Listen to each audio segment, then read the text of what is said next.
Hola, bienvenidos a un nuevo blog de lectura y en esta ocasión vamos a estar leyendo el lanzamiento más esperado del año, que se trata de la propuesta de nueva constitución para Chile, que vamos a votar en el plebiscito del 4 de septiembre, así que mi intención es leerla durante esta semana e ir comentándoles lo que veo yo de los artículos, lo que voy opinando, y eso más que nada quería registrar este momento histórico de leer nuestra propuesta de nueva constitución para reemplazar la vieja, la que ya no sirve, la que no nos sirve en la actualidad del 80.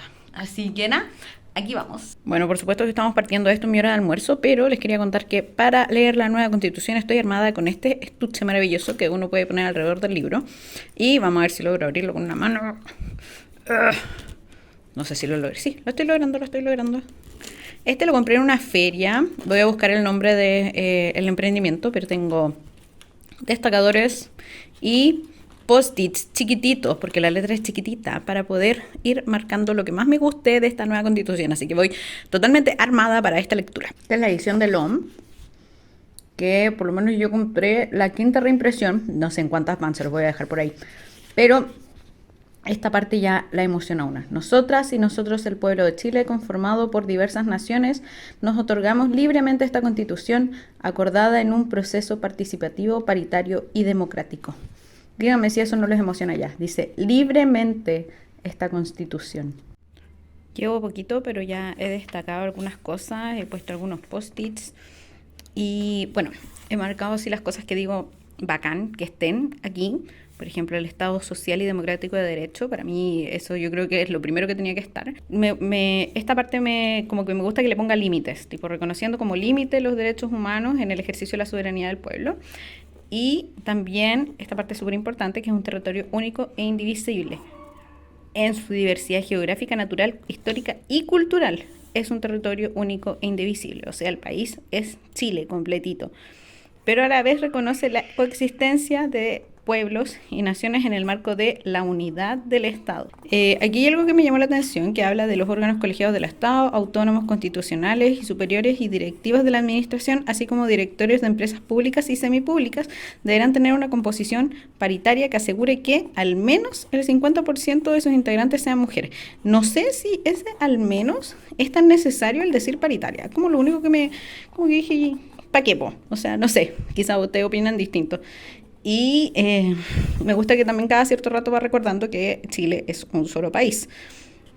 También esta parte para mí es importante, se respeta y garantiza la libertad de religión y de creencias espirituales. Y también le pone límites, ninguna religión ni creencia es oficial. Y bueno, también me gustó esta parte de los idiomas, donde los idiomas, bueno, nuestro idioma oficial es castellano, por supuesto, pero que los idiomas indígenas son oficiales en sus territorios y zonas de alta densidad poblacional, lo cual tiene demasiada lógica. Otra cosa que marqué es el tema de que el Estado tiene que prevenir, investigar, sancionar y reparar integralmente las violaciones a los derechos humanos. Ya ese es un tema acá en Chile. Lo que sí se nota en este primer capítulo es que esta constitución está hecha como pensando en todos los chilenos, como hablando de que tenemos una sociedad, habla de mujeres, de hombres, de disidencias sexuales, de género, habla de los pueblos originarios o las naciones indígenas. Entonces siento que aquí se han preocupado de, ¿cómo se dice esto? De reconocer a todo el mundo, a todo lo que es Chile, de representarlos y de preocuparse de todos ellos. Entonces, incluso en la parte del idioma se habla de que la lengua de señas chilena es el idioma, es la lengua natural y oficial de las personas sordas, así como sus derechos lingüísticos en todos los ámbitos de la vida social. Yo imagino que esto igual puede implicar que sea una lengua que se enseñe de manera más masiva a lo que es hoy en día, que es tomando cursos particulares, esperaría yo. Así que esas son mis primeras opiniones.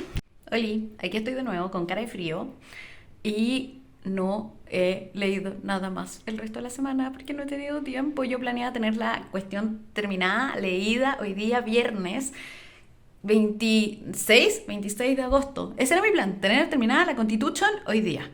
Pues no, llevo capítulo y medio.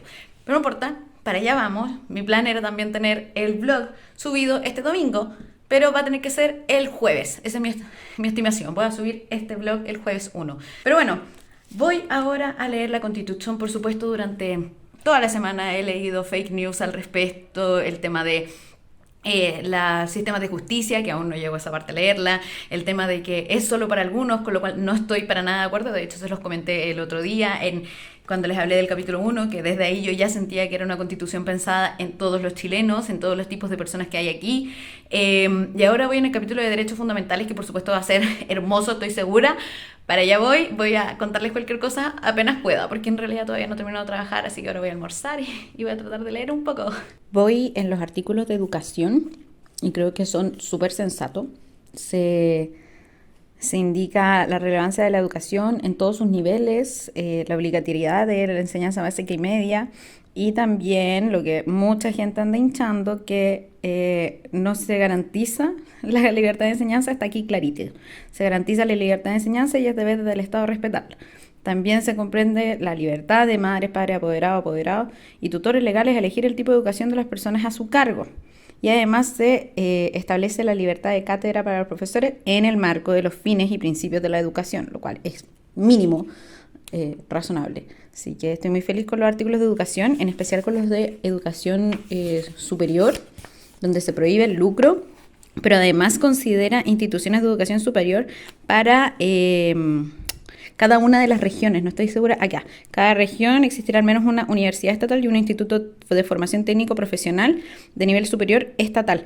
Y que además tienen que estar como súper en línea con las necesidades y como los intereses de la región, de manera coordinada y preferente con las entidades territoriales y servicios públicos con presencia regional de acuerdo con las necesidades locales. Eso lo encuentro pero genial, porque siento que hoy en día la educación superior en especial está como súper pensada en sacar profesionales, pero no en qué profesionales necesitamos. Entonces que constitucionalmente nos obliguen a eso, lo encuentro pero genial. Aparte que se establece la educación pública gratuita en el caso de las instituciones públicas, y en aquellas privadas que establezca la ley, ya veremos qué dice ahí. Pero sí creo que es súper importante contar con instituciones de educación superior gratuitas, que hoy en día no lo son. De hecho, me quedan como 12 o 13 años para pagar la universidad todavía. Así que estoy muy contenta, satisfecha con esto en general. Otra cosa que quiero comentar antes de que se me pase es que reconoce a los profesores y profesoras, educadores en general, y además, me gustó mucho esta parte, creo que es súper importante, protege la estabilidad del ejercicio de sus funciones, asegurando condiciones laborales óptimas, resguardando su autonomía profesional. Creo que esto es súper importante porque más de una vez he escuchado de instituciones de educación que desvinculan a profesores a fin de año para volver a vincularlos al siguiente, tipo para no pagarle quizás el periodo de enero y febrero que son de vacaciones, y así además ellos no van teniendo antigüedad laboral. Entonces creo que esto de proteger la estabilidad y el ejercicio de sus funciones puede ir apoyar mucho en ese sentido. Eso es lo que siento yo. Ahora, cabe resaltar que es algo que no había comentado antes, yo no soy abogada, soy ingeniera, pero creo que hasta ahora esta Constitución lo puede leer cualquier persona, o sea, lo mismo su profesión, y mientras sepa leer y entienda lo que lea, yo creo que es muy abordable. Chiquillos, voy en el artículo 44, que es el que habla de salud, el primero que habla de salud, donde habla de que toda persona tiene derecho a la salud, ese es como el mínimo, pero también habla del Sistema Nacional de Salud que proponen aquí, que es de carácter universal, público e integrado, lo cual me encanta. De hecho, le puse un corazoncito a esa parte. Y lo otro es que podrá estar integrado por prestadores públicos y privados. La ley determinará los requisitos y procedimientos para que prestadores privados puedan integrarse al sistema, lo cual me parece un mínimo, personalmente, porque ¿cuántas veces hemos escuchado la noticia de centro clandestino de no sé qué cosa, o que alguien murió por malas prácticas o por malas condiciones o qué sé yo? Entonces creo que el mínimo es que la ley le diga a los prestadores privados, para que no se ponga cualquier cosa a ser parte del sistema de salud. Y con los mínimos me refiero a cosas mínimas de calidad, de las cosas que exige aquí, que se rige con los principios de equidad, solidaridad, interculturalidad, pertinencia territorial, desconcentración, eficacia, calidad, oportunidad, enfoque de género, progresividad y no discriminación. O sea, todas esas cosas se le pueden exigir a los prestadores privados, pero creo que también son un mínimo. Y por supuesto que los lugares de calidad que existen hoy en día y que son prestadores privados, dudo que les sea alguna dificultad ser parte del sistema nacional que se propone en esta Constitución. Así que lo encuentro súper bueno. Ustedes saben, yo me atiendo en la salud pública en lo posible, pero sí recurro porque tengo libre elección, porque soy FONASA y FONASA no implica solo atenderse en el sistema público. Yo me atiendo también en prestadores privados de salud cuando lo estimo necesario, cuando veo que el tiempo me favorece, porque es verdad que muchas veces están menos colapsados, que hay varias opciones más. Pero en general, por ejemplo, mis urgencias y esas cosas lo veo todo en el sistema público y me atienden de manera gratuita. Entonces, cuando estoy dispuesta a pagar o cuando veo que, no sé, necesito un especialista que quizás no vaya a acceder a él tan rápido, que quizás mi urgencia no es tan importante o como las de otras personas que están en ese sistema, yo acudo libremente al sistema público, o sea, al sistema privado. Y creo que eso es lo que debería funcionar para todo el mundo, tener la oportunidad de atenderse en cualquiera de los dos sistemas, pero que este sistema esté regulado y nada, yo creo que me entienden, porque bueno, yo estoy rayada con ese tema de la salud pública, yo soy enferma crónica, me atiendo así, la otra vez tuve una urgencia, fui a la urgencia que me correspondía por el lugar donde vivo, entonces creo que es justo para toda la gente tener ese nivel de oportunidades para acceder a la salud y que se potencie mucho la salud pública. Yo espero que esto permita que se potencie mucho la salud pública porque por supuesto a mí me tocan hospitales y consultorios que quizás no están saturados, que no tienen los problemas de... Obvio que hay listas de espera, pero no tienen los problemas de sobrepoblación, como por así decirlo, que atienden. Y yo espero que con esto podamos seguir avanzando a aumentar o mejorar la capacidad que tiene el sistema público. Creo que hay que potenciarlo de todas maneras y ese debería ser nuestro foco. El foco debería estar en el sistema público. Probablemente hay gente que no está de acuerdo conmigo, pero eso es lo que yo creo de adentro. Soy un desastre. Mi pelo es un desastre, por no importa, voy a ir al gimnasio, así que ahí termina de hacerse el desastre. Pero miren, voy en el derecho a la vivienda. Dice, toda persona tiene el derecho a una vivienda digna y adecuada que permita el libre desarrollo de una vida personal, familiar y comunitaria. Y ahí empiezan como todos los artículos respecto a la vivienda. Siento que una cosa es decir vivienda, ya sea tuya o arrendada o lo que sea, y la otra es decir que sea adecuada, que permita desarrollarse como ser humano. Y si bien creo que es difícil, la verdad es que yo no estoy segura cómo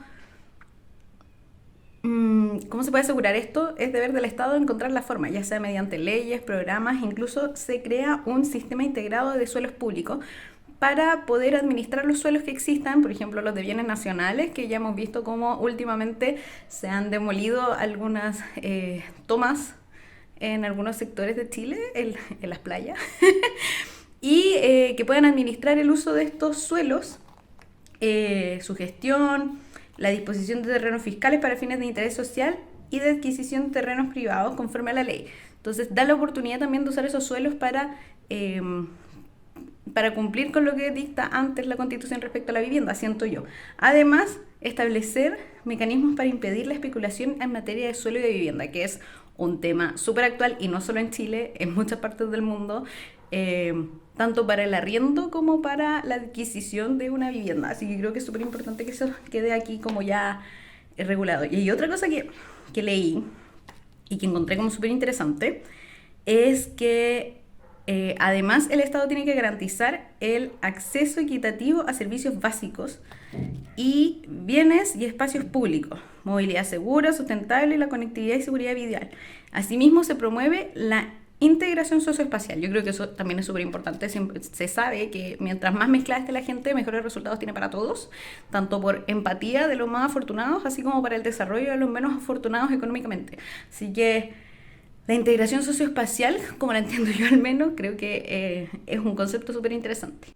Creo que esta otra cosa de la que no se habla mucho respecto a las cosas que tiene la Constitución, y es que toda persona tiene derecho al deporte, a la actividad física y a las prácticas corporales. Esto es súper interesante porque acá en Chile, por ejemplo, los deportistas de alto rendimiento muchas veces tienen que financiarse a sí mismos, arreglárselas como puedan, haciendo colectas, bingos, lo que sea, para poder ir incluso a competir en, no sé, fuera de Chile o en campeonatos importantes. Entonces, siento que esto es súper importante porque el Estado tiene que garantizar su ejercicio en sus distintas dimensiones y disciplinas, ya sean recreacionales, educativas, competitivas o de alto rendimiento. Para lograr estos objetivos se podrán considerar políticas diferenciadas. Así que creo que igual toma una de las problemáticas que en Chile existen y de las cuales no siempre se habla, a menos que estemos cerca de alguna época de Olimpiadas o alguna cosa así. Además, el Estado reconoce la función social del deporte, lo cual es muy cierto, porque promueve mucho también el relacionamiento de las personas y todo eso. Y el tema de que la ley tiene que asegurar el involucramiento de las personas y comunidades en la práctica del deporte. Niñas, niños y adolescentes gozarán de la misma garantía en los establecimientos educacionales. Hay muchísimos establecimientos educacionales que no tienen infraestructura para hacer deporte. De hecho, uno de los muchos colegios en los que yo estuve no tenía más que unas canchas en el patio de cemento y, por supuesto, al ser un colegio en un área más privilegiada, íbamos a un estadio a tener clases, pero un colegio como ese, clásico de puro cemento, probablemente no habría tenido normalmente la forma de que los niños pudieran hacer deporte. Entonces creo que es súper importante que esto también esté aquí y que nos setee las bases probablemente para el desarrollo de la gente. Así que creo que es súper interesante que no siempre se habla de eso.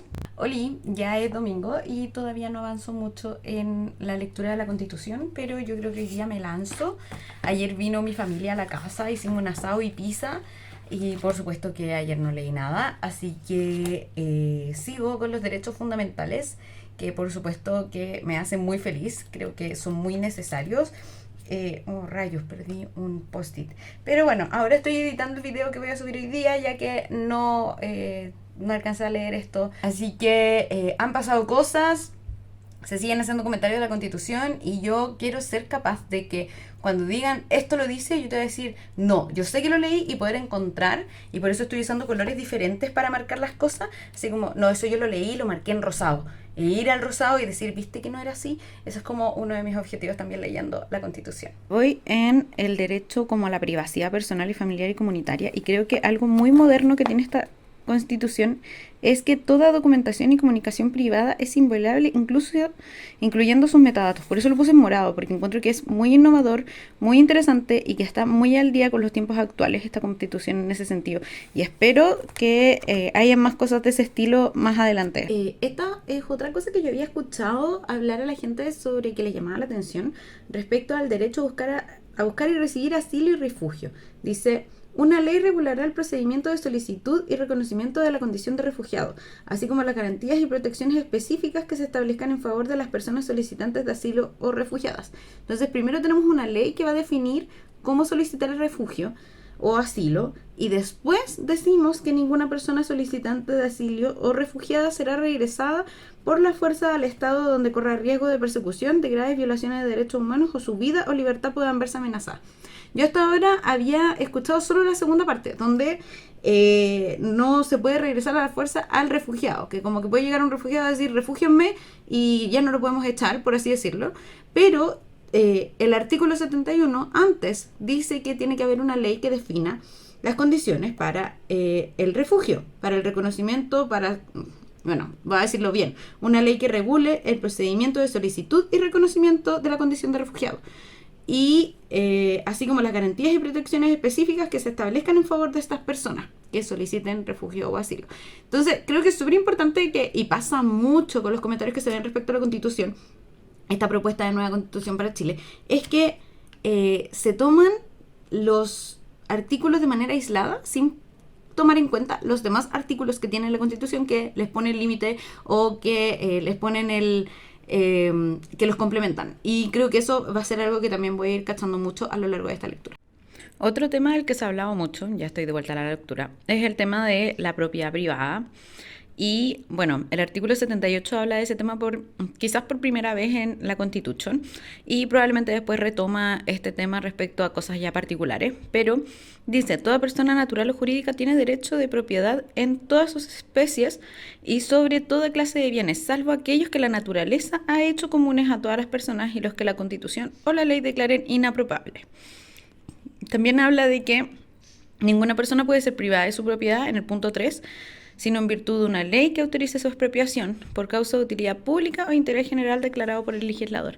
Y luego en el punto 5 dice que, bueno, aparte de que en el 4 dice que el propietario tiene derecho a que se le indemnice por el justo precio, también dice en el 5 que la persona expropiada siempre podrá reclamar de la legalidad del acto expropiatorio, así como del monto y de la modalidad de pago ante los tribunales que determina la ley. Y antes de eso, porque me lo salté, dice que el pago tiene que efectuarse de forma previa a la toma de posesión material del bien expropiado. Entonces, Siento que en ese sentido está súper bien protegido el derecho de propiedad, porque si tocara que te expropien algo, no sé, para hacer, o tu propiedad para hacer, no sé, una autopista que le va a servir a un montón de gente, dice aquí que el pago tiene que ser de forma previa a la toma de posesión y que además puedes reclamar de la legalidad del tema y también por el monto y la modalidad de pago. Así que quizás en el artículo previo que habla de derecho a la vivienda no se habla más allá de la tenencia, aquí se habla derechamente del derecho a propiedad y eso claramente incluye la vivienda. Entonces siento que en especial por esta última parte la gente que anda hablando de que tu casa no va a ser tuya, no sé qué cosa, en verdad no está leyendo la Constitución completa, que es lo que ya dije antes. Oli, ahora voy a los artículos que hablan como entre la libre expresión y la comunicación. Y creo que algo novedoso de esta constitución es de indicar que existirán medios de comunicación e información pública en distintos soportes tecnológicos que responden a las necesidades informativas, educativas, culturales y de entretenimiento de los diversos grupos de la población. De nuevo, la Constitución demostrando que está pensada en toda la gente. Y creo que uno que es súper importante y que lo vimos en la pandemia, así cuando recién empezamos con el aislamiento, con el no tener clases presenciales, con el poder trabajar desde la casa o no, que es el artículo 86 que indica que toda persona tiene derecho al acceso universal a la conectividad digital y a las tecnologías de información y comunicación. Y luego ese artículo en sus siguientes como incisos sigue dando detalles sobre este tema. Creo que es súper importante y también indica que el Estado tiene la obligación de superar las brechas de acceso, uso y participación en el espacio digital y en sus dispositivos e infraestructuras. Creo que, de nuevo, estamos viendo que esta constitución es muy moderna. Yo sé que asegurar el acceso, no sé, a internet en todas partes de Chile no es fácil, no se va a hacer de un día para otro, pero sí se sientan las bases aquí para que vayamos para allá, para que toda la gente pueda estar enterada y no esté aislada de lo que es ser parte de este país y que la brecha digital no sea un impedimento para eso. Así que creo que también es otra novedad interesante en los capítulos, o sea, los artículos 86 y 85 de la Constitución. Otro tema interesante y moderno que tiene la Constitución dice: toda persona tiene derecho a participar de un espacio digital libre de violencia. Creo que eso también está muy al día y con temáticas y problemáticas que se han presentado en Chile y el mundo. En ese sentido creo que lo más probable es que esta Constitución sea muy vanguardista al tratar de proteger a la gente, incluso en los espacios digitales, incluido, no sé, redes sociales y esas cosas. Así que, nada, miren, les voy a dar un look general de cómo está quedando mi Constitution marcadita. Estoy muy entretenida con esto de marcar el libro. Eso es otra cosa que estoy disfrutando harto. Aquí un artículo muy importante para todos los que estamos aquí por los libros, y es que el Estado fomenta el acceso al libro, al goce y de la lectura a través de planes, políticas públicas y programas. Asimismo, incentivará la creación y fortalecimiento de bibliotecas públicas y comunitarias. En Chile hay muy buenas bibliotecas públicas en muchas partes, pero por supuesto que pueden haber más y que por supuesto pueden seguir creciendo. Yo creo que una biblioteca que se agradece mucho y que va muy vinculado con lo que les estaba hablando antes es la Biblioteca Pública Digital, que de hecho fue de las primeras plataformas de tener disponible esta Constitución y la otra para leerlas. Además, creo que es muy importante el fortalecimiento de bibliotecas públicas, en especial en aquellos lugares donde actualmente no hay, o las que hay son a veces autogestionadas o de las juntas de vecinos o cosas así. Entonces, este artículo para mí es súper importante. Yo creo que para varios de los que están viendo también. Y bueno, abajo tenemos el tema de la protección de derechos de autor también, tomando relevancia en esta Constitución. Chiquillo, sigo en el capítulo de derechos fundamentales y garantías. Y creo que los artículos 104 y 105 también son muy acertados en cuanto a la realidad de Chile y lo que ha sucedido en el último tiempo. El 104 dice: toda persona tiene derecho a un ambiente sano y ecológicamente equilibrado. Y el 105 dice: toda persona tiene derecho al aire limpio durante todo su ciclo de vida. Últimamente, en especial durante los últimos meses quizá, hemos visto eventos de contaminación atmosférica serios, donde ha habido gente que ha terminado en urgencias, y estos derechos fundamentales, estos dos artículos, van en esa línea, en que esas cosas dejen de suceder. Que también, por ejemplo, en las zonas que están saturadas, como, no sé, las ciudades del sur que están saturadas en material particulado por el tema de la calefacción, también se generan quizás políticas para seguir mejorando esa situación, que todos sabemos que hoy en día ya existen con el recambio de calefactores, entre otras medidas. Creo que son dos artículos súper importantes y súper atingentes a nuestra realidad actual. Y sigo. Otra cosa interesante es el artículo 107 que dice: toda persona tiene derecho de acceso responsable y universal a las montañas, riberas de ríos, mar, playas, lagos, lagunas y humedales. El ejercicio de este derecho, las obligaciones de los propietarios aledaños, el régimen de responsabilidad aplicable y el acceso a otros espacios naturales serán establecidos por ley. Creo que es súper interesante también en el sentido de que hay gente que no se restringe el acceso a playas, que para poder ir a ciertas playas, a ciertos lugares de la naturaleza, te dicen que no puedes entrar. Entonces no sé bien cómo se plasma esto así como en el día a día, pero creo que va a ser interesante la implementación del artículo 107. Hola chiquillos, hoy es martes y ayer terminé de leer el capítulo de derechos fundamentales y estoy empezando el de medio ambiente. Y como resumen del tema de los derechos fundamentales, creo y sigo manteniendo mi postura de que esta constitución está súper pensada en todos los tipos de personas y necesidades que tiene la gente de Chile. Hay una cosa que quizás es un tema muy extremista de mi parte que me llamó la atención, que es el artículo que habla sobre libertad de expresión, si no me equivoco. Voy a ir a buscarlo mejor para contarles como lo que me llama la atención de él. Ya, ahora sí, mientras se hace mi arroz, artículo 82 dice: 1. Toda persona natural o jurídica tiene derecho a la libertad de expresión y opinión en cualquier forma y por cualquier medio, el cual comprende la libertad de buscar, recibir y difundir informaciones e ideas de toda índole. 2. No existirá censura previa, sino únicamente responsabilidades ulteriores que determine la ley. Ya, no me encanta este artículo porque no creo que... ahí dice como cosas de toda índole. Y a mí eso me llama mucho la atención porque puede ser muy perjudicial desde el punto de vista de la desinformación, que es lo que hemos visto mucho con el tema de las vacunas, que contienen tal o cual cosa, que generan tal o cual efecto, cosas que son mentiras.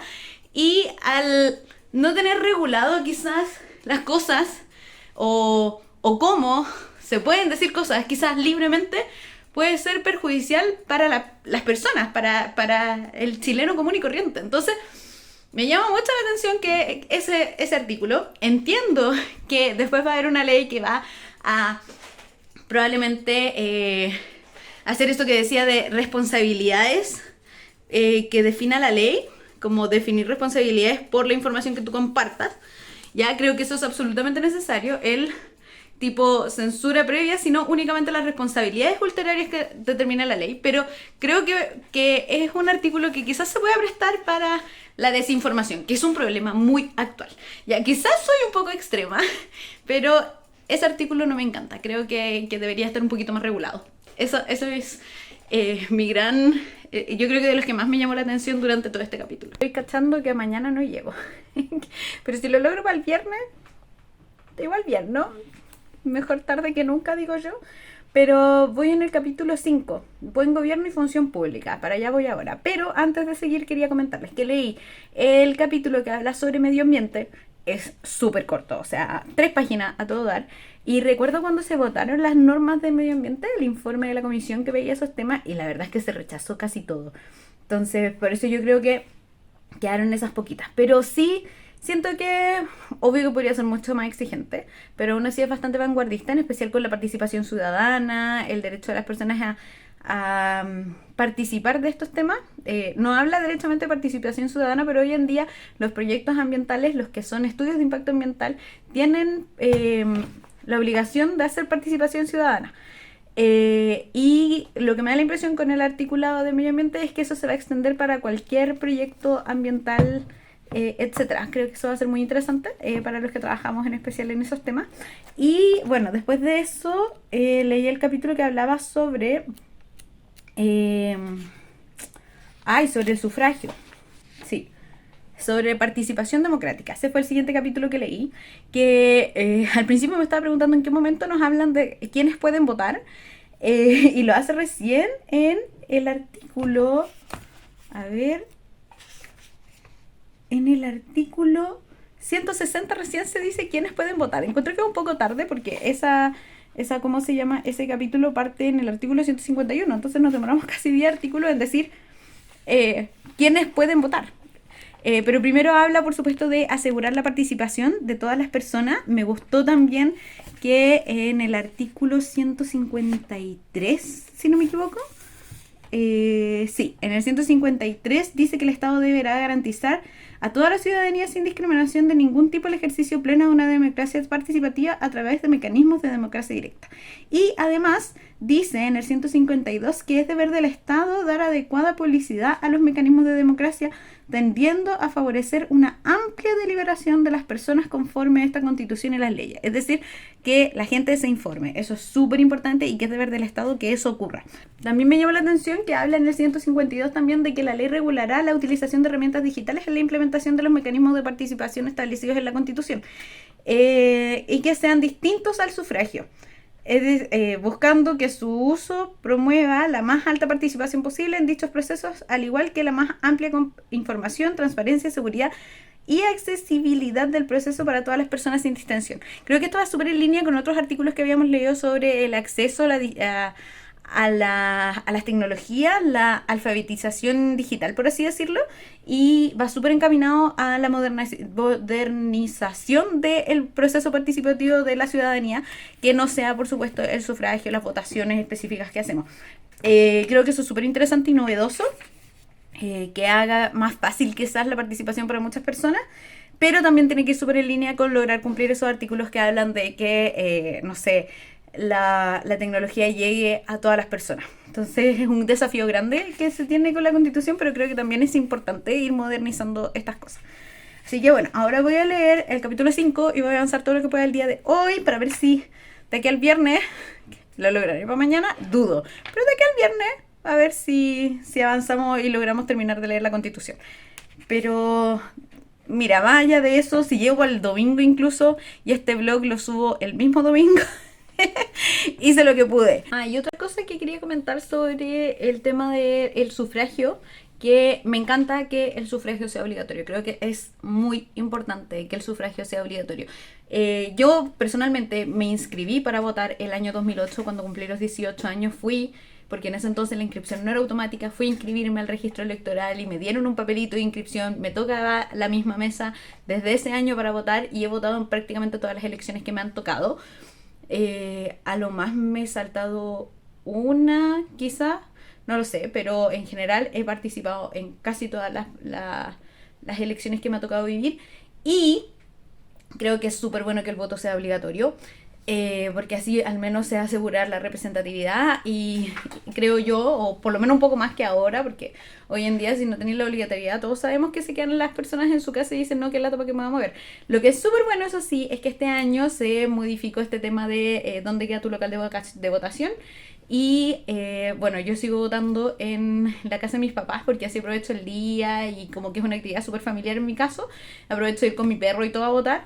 Y en verdad ahora es al lado de mi casa. Por primera vez me toca en una mesa distinta porque resignaron las mesas a todo el mundo, pero y ya no voto con mi mejor amiga, que siempre habíamos votado juntas, pero sí creo que es súper importante que el voto sea obligatorio y encuentro súper choro que sea voluntario para los adolescentes de 16 y 17 años, para que se empiecen a involucrar también en las decisiones de su país. Creo que a ellos incluso puede en general que les importe mucho más que a muchas otras personas, así que creo que es súper bueno que también tengan la oportunidad de participar. Hola chiquillos, mi vida es un desastre. Obvio que no he terminado de leer la Constitución. Estamos a 2 de septiembre. Debía haber subido este vlog ayer, ojalá, pero ya fue. Si lo logro mañana, yo creo que ya es un logro. Pero tengo que terminar de leerlo, tengo que editar el vlog y tengo que grabar el video del domingo. Así que no prometo nada. Y tengo que almorzar. Pero bueno, vamos a ir a lo importante. Y si termino de leer esto para el domingo, ya filo, suficiente. Voy, que eso es lo peor de todo, la página 76, por lo que veo, que es de la organización territorial. Y voy a comentar algunas cositas que no he comentado hasta ahora de ciertos capítulos. Ya, lo primero que quería comentar es sobre el capítulo 5 de Buen Gobierno y Función Pública, donde lo primero que se señala en el artículo 165 es que el ejercicio de las funciones públicas obliga a sus titulares a dar cumplimiento a los principios de probidad, transparencia y rendición de cuentas en todas sus actuaciones.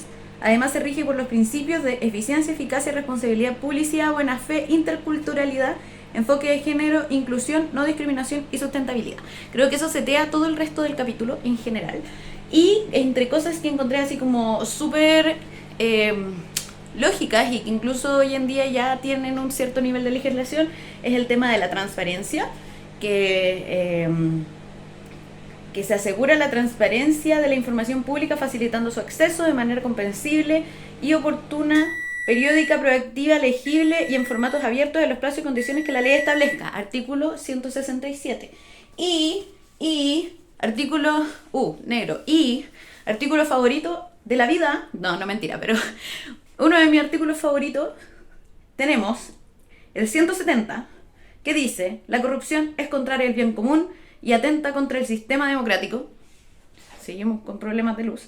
Y el 172, que podríamos decir que es casi de los favoritos, dice: no podrán optar a cargos públicos ni de elección popular las personas condenadas por crímenes de lesa humanidad, delitos sexuales y de violencia intrafamiliar. Aquellos vinculados a corrupción como fraude al fisco, lavado de activos, soborno, cohecho, malversación de caudales públicos y los demás que establezca la ley.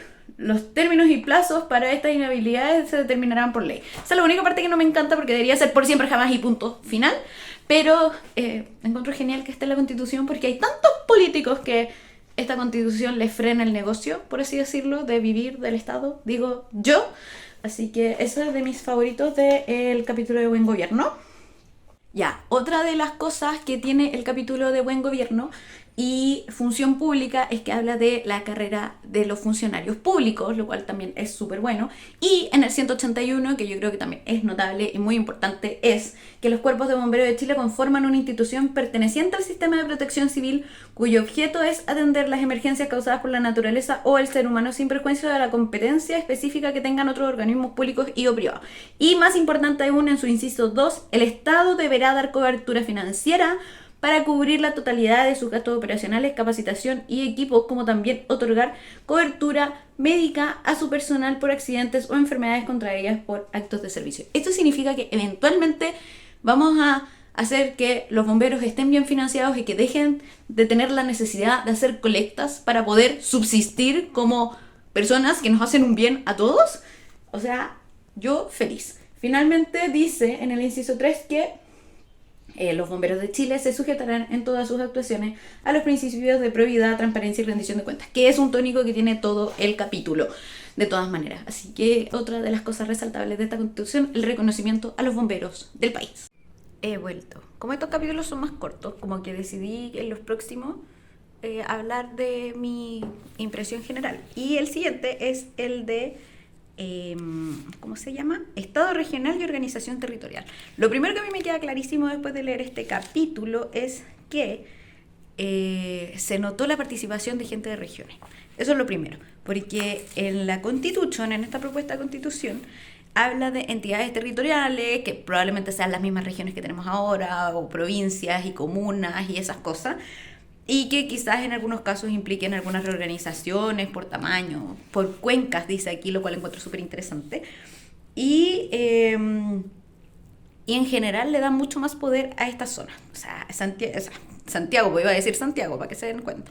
Chile es súper centralizado, o sea, casi todo se ve desde Santiago, si bien en las regiones tienen sus autoridades y todo, muchas de las definiciones, incluso por ejemplo lo vimos en la pandemia, o sea, como cuando empezó todo el tema de las restricciones, de cuarentenas y qué sé yo, se decidieron desde Santiago, aplicables a Santiago, cuando de repente la realidad de una comuna en el sur de Chile no era la misma por, densidad poblacional, y todas esas cosas, disponibilidad de recursos también, o de, no sé, consultorios, o hospitales, o cosas así. Ese es un ejemplo donde las regiones podrían haber incidido en toma de decisiones para sus territorios específicos. Entonces, En general encuentro que está súper interesante la propuesta. Creo que es probable que no cambie, así como sustantivamente, la organización de Chile en ese sentido. O sea, seguir teniendo regiones como las tenemos ahora, quizás de a poco se vayan surgiendo más o cosas así como ocurrió en los últimos tiempos, como cuando se creó la región de Ñuble y cosas así. Pero lo que sí está claro es que le dan mucho más poder a los territorios, a las distintas regiones. Eso está clarísimo cuando uno lo lee. Y también habla de que, claro, cada una de estas entidades territoriales tiene su presupuesto y su manejo de finanzas y qué sé yo, pero todo eso dentro del marco de la Constitución. O sea, todo el rato habla de que como que tiene que velarse por el bienestar a nivel nacional, una visión quizás macroeconómica, menciona en uno de los artículos.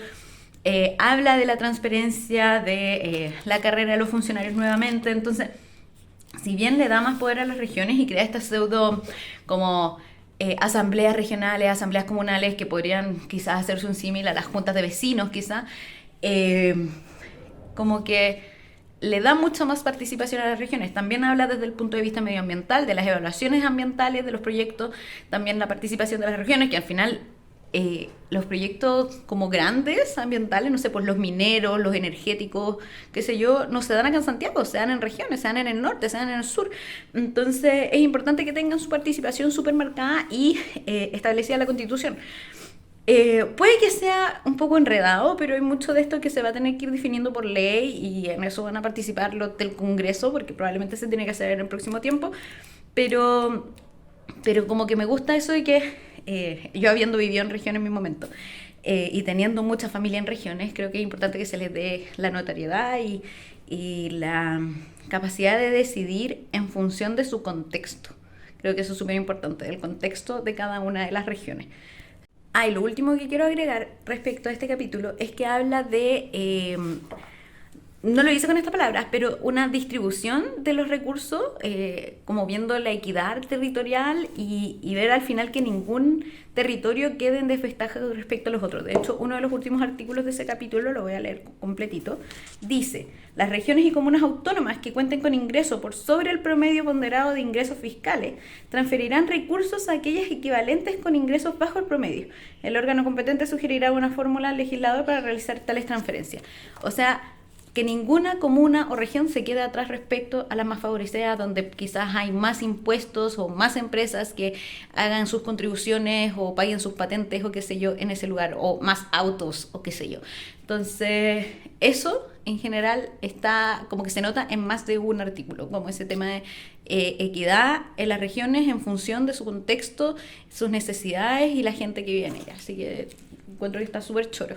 Ahora, sobre la implementación y todo eso ya es otro tema, pero esta declaración de principio que hace, por así decirlo, la Constitución está como súper pensada en lo diverso que es Chile, encuentro yo, no sé. Sigo aquí, tengo más cara de sueño que la chu, pero acabo de terminar el capítulo de poder legislativo, que tiene sus diferencias con nuestro sistema legislativo actual, lo cual también va a ser muy interesante en su implementación si gana el apruebo. Lo primero es que seguimos teniendo en este caso, Congreso de Diputadas y Diputados, que ve los proyectos de ley, genera las acusaciones constitucionales, ese tipo de cosas. Está compuesto por 155 seres humanos, al menos, y crea la Cámara de las Regiones, que siento que tiene algunas atribuciones similares al Senado, como el tema de ser los jueces durante las acusaciones constitucionales, pero ve solo ciertos tipos de leyes, que son las leyes llamadas de acuerdo regional, que ven como temas como las reformas constitucionales, como temas de presupuesto, como que son temas como súper importantes, por así decirlo. Y no indica cuántas personas conformarían esta Cámara de las Regiones, porque tiene que crearse una ley para definir cuántas personas tienen que representar a cada región, y siempre en el sentido de dar la mejor representación a cada una de las regiones. Además de otros atributos que tiene la Cámara de las Regiones, está el tema de ver los estatutos de las asambleas regionales, que es algo así como la Junta de Vecinos de las regiones, por así decirlo, así como simplificándolo infinito. Y entre las cosas interesantes que pillé en este capítulo es que la ley de presupuesto, que tiene que ser tramitada por ambas congresos, por Congreso de Diputados y por Cámara de las Regiones, dice, esto ya es de lo último, y me estoy súper adelantando al resto de las cosas, que en la tramitación de la ley de presupuesto, así como respecto de los presupuestos regionales y comunales, se deberá garantizar la participación popular. Eso creo que está súper interesante. También, bueno, uno actualmente ve cómo se tramitan las leyes en Chile, que pasan de la Cámara de Diputados y después pasan al Senado, o parten en el Senado y terminan en la Cámara de Diputados, y van y vuelven, que particular, que en general, que no sé qué. Si uno quiere saber cómo se propone en la propuesta de nueva constitución, un trámite legislativo está en este capítulo, es bastante sencillo de entender. En general es a partir del artículo 269 en adelante donde es el procedimiento. Dice que las leyes parten siempre en el Congreso de Diputadas y Diputados y que si se aprueba pasa a promulgación, pero si es una ley de acuerdo regional, que son esas que ven en la Cámara de las Regiones, pasa por el Congreso, van a la Cámara de las Regiones, vuelve o no vuelve, no sé qué cosa, y después se promulga por el presidente o presidenta de la República. Y también habla de qué leyes son las que tiene que proponer el presidente o presidenta de la República y esas cosas.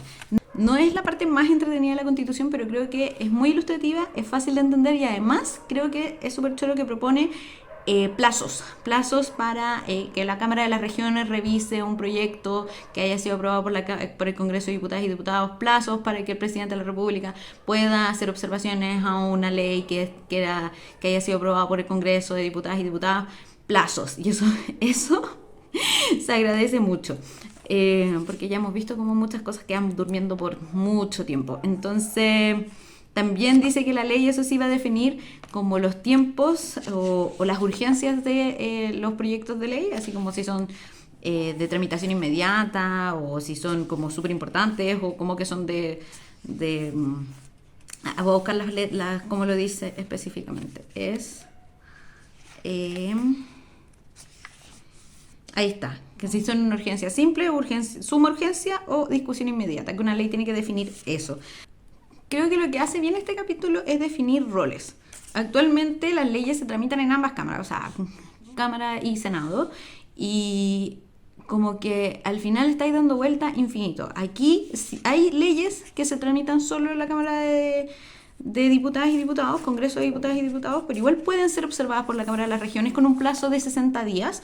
Pero hay otras leyes, que son las leyes de acuerdo regional, que son las que se tienen que ver por las dos cámaras porque son leyes como de incidencia mucho más como grande en lo que es sistema país. O sea, son las que reforman la Constitución, las que regulen las atribuciones y funcionamiento de sistemas de justicia, poder legislativo, órganos autónomos constitucionales, la implementación del derecho a la salud, derecho a la educación, derecho a la vivienda, la ley de presupuesto. Esas cosas las ven las dos cámaras, pero otras cosas basta con que las vea el Congreso con posibilidad de observaciones por la Cámara de las Regiones. Creo que eso simplifica en cierta medida cómo vemos hoy día que se tramitan las leyes. Eso es lo que me hace sentir a mí, espero que sea así. No sé si esto lo dije antes, pero por si acaso no lo había dicho. Después de leer el Poder Legislativo y ver que las leyes de acuerdo regional son aquellas que tienen que ver con las reformas constitucionales y todas esas cosas, y que las tiene que ver la Cámara de las Regiones, me hizo mucho sentido porque en teoría va a ser un órgano más representativo de todo Chile, con sus regiones y todo eso, que el Congreso de Diputadas y Diputados. Entonces, creo yo que tiene mucho sentido que sea esa Cámara la que finalmente tenga también parte en el proceso de ese tipo de leyes. No sé, creo que una vez más la Constitution muestra esa preocupación por darle más poder y más representación a las regiones. Acabo de hacer ejercicio, por eso estoy medio horrible, pero acabo de terminar también el capítulo de Poder Ejecutivo, donde se definen las funciones del presidente de la República, los ministros y su interacción con el Congreso y con la Cámara de las Regiones. También habla de los estados de excepción constitucional, cómo se decretan, cuándo se decretan. Siento que igual no es muy detallado en ese tema y de hecho hay cosas que deja a la ley, entonces no estoy segura si están considerados todas las posibilidades de cosas cuando podrías decretar estado de excepción constitucional, pero sí indica 3 niveles de estado de excepción constitucional: cuando hay conflicto armado internacional, conflicto armado nacional y o interno, creo que dice, y calamidad pública, que no estoy segura qué es lo que significa. Y claro, cuando se trata de calamidad pública se llama estado de catástrofe, que quizás es lo más parecido a cuando ha habido terremotos y esas cosas, tal vez. Eh, y los otros dos, hay uno que se llama estado de asamblea, que es en el caso de conflicto armado internacional, y estado de sitio cuando se trata de conflicto armado interno. También como que setea cómo se aprueba este estado, que tiene este estado de excepción constitucional o situación de excepción constitucional, que el presidente tiene que solicitarlo para que sea aprobado por el Congreso y por la Cámara, y que además puede ser prorrogado por tal y tal cantidad de tiempo, y además indica que se tienen que explicitar así claramente cuáles son los derechos que se suspenden durante cada uno de esos estados, y al final tiene que haber una cuenta pública respecto a el estado de excepción constitucional. Entonces, creo que son mucho más de lo que hemos visto hasta ahora, porque hemos visto en los últimos años varias veces decretarse estado de emergencia, de catástrofe o lo que sea, y no muchas veces nos han contado mayormente al respecto, así como cuentas públicas, no estoy segura, o por lo menos yo no lo he visto en ese nivel, entonces creo que está interesante, pero quizás falta como más detalle. No estoy segura si es como materia de constitución o materia de ley. Ahí yo, ignorante como ciudadana normal, común y corriente, que no estudió derecho. Pero sí creo que lo que sí se nota es que aquí el presidente como que no es dueño del poder, por así decirlo, porque hay mucha interacción con las cámaras, con el Congreso y la Cámara de las Regiones, y... Y por eso creo que igual está bueno eso, porque no se manda sola, por así decirlo. Así que en ese sentido igual creo que está bien. Pero bueno, desde mi percepción como persona que sabe leer solamente, como siempre. Ahora voy a seguir con los sistemas de justicia. Ese capítulo lo tengo miedo porque más lo que han hinchado en la tele con él. Pero vamos a ver, pues quizás no es tan complejo. Yo recuerdo cuando se votó esto. Y tenía hartas cosas que pelearon harto ahí en la convención cuando lo votaron. Fue como de los primeros, si es que no fue el primer informe que se votó en su momento, así que igual fue bien polémico, por así decirlo, pero yo creo que la gente lo agranda más de lo que es, igual que casi todo lo que se habla de la Constitución, pero ya me queda súper poco. Oli, con esta cara de sueño vengo a cerrar lo último. Anoche terminamos de leer la Constitución con el Seba. Y puedo decir respecto a lo que quedé ayer, que iba a leer los sistemas de justicia, es que en verdad en la tele y en las redes sociales están agrandando mucho el tema. Fue más sencillo de leer de lo que esperaba. Antes de eso, uno de los primeros temas que siempre salen con el tema de los sistemas de justicia es ese tema de que va a haber justicia para uno y justicia para otros. Y lo único que dice la Constitución respecto a eso, principalmente, es que se reconocen los sistemas jurídicos de los pueblos y naciones indígenas, los que en virtud de su derecho a la libre determinación coexisten coordinados en un plano de igualdad con el Sistema Nacional de Justicia. Estos deberán respetar los derechos fundamentales que se establecen en esta Constitución y los tratados e instrumentos internacionales sobre derechos humanos de los que Chile es parte. Y luego dice que la ley determinará los mecanismos de coordinación y de cooperación y de resolución de conflictos de competencia entre los sistemas jurídicos indígenas y entidades estatales. Entonces, dice súper poco, por así decirlo, y lo deja a la ley. Entonces, en realidad, siempre están agrandando mucho ese tema. Y bueno, después empieza a hablar sobre los jueces, que solo pueden ser jueces, que no pueden desempeñar otras actividades excepto las académicas.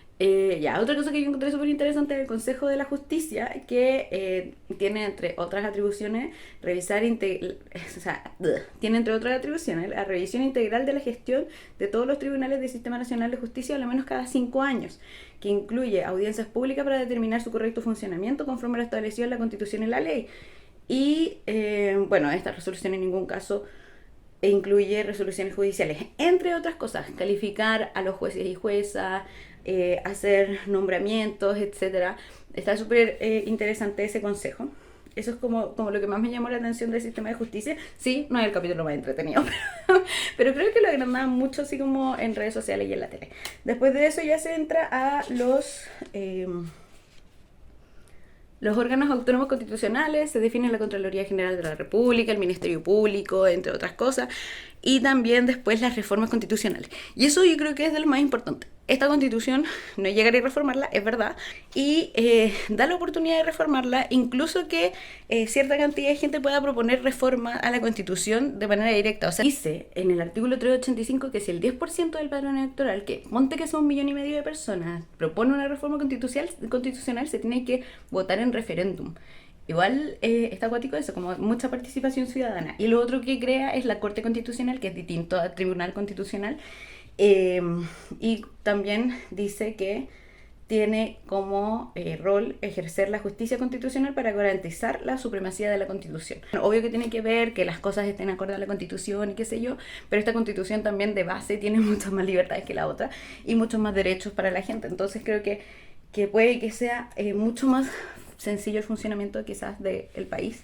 Siento que simplifica harto las cosas esta constitución y que está pensada así como en todo el mundo, en considerar las distintas personas que hay en Chile, como ya se lo he mostrado, ya se lo he dicho, que está pensado en darle más poder a las regiones, más poder a la gente, mayor participación, y eso por supuesto que conlleva una responsabilidad de educación cívica que va a ser un trabajo súper importante para, no sé, el Estado, el gobierno, etcétera, porque el voto obligatorio implica mayor educación y eso también es parte de las obligaciones del Estado en esta constitución. Así que para mí está clarísimo qué es lo que hay que hacer. Ustedes saben, yo lo he dicho en todas mis redes sociales, yo voto apruebo, pero si alguien vota rechazo me cuesta entender por qué. Es válido, pero me cuesta entenderlo porque esta constitución en realidad es mejorable, por supuesto. Hay cosas que a mí me llaman la atención, pero en general tiene muchas más cosas buenas que cualquier otra cosa. Y responde muchísimo a las cosas que salimos a reclamar el 2019. Yo fui a las protestas y yo estaba ahí y todo el capítulo de derechos fundamentales, el capítulo de cosas de medio ambiente, las relacionadas con los pueblos indígenas, están considerados, creo que va a ser genial. Así que espero que nos vaya bien mañana y espero subir este vlog ahora en la noche. Si les gustó el video, no se olviden de dejar me gusta. Si no les gustó, bueno, también. Y nos vemos en una próxima ocasión. Bye.